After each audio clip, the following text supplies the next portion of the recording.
And the question that I want to ask ourselves is, how do we use technology to amplify our message of hope in the world? Especially because technology allows us to go beyond our borders and indeed so many other reasons. But as we speak about technology, I don't want us to be lost in the fact that we are speaking about the message of hope. That for us, what's important is actually not the technology, because quite often we focus on the technology itself. It frustrates us because it keeps on changing all the time.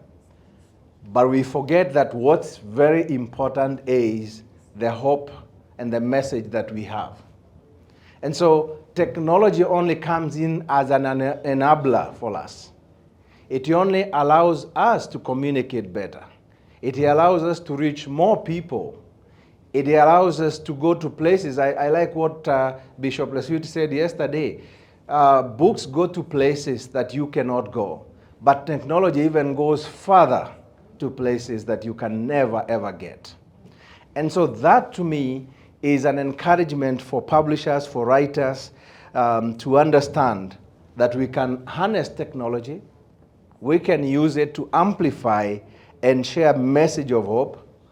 We can touch lives of countless individuals around the globe. Even though you are in a remote place or a difficult country, you could have a message that could reach as many people.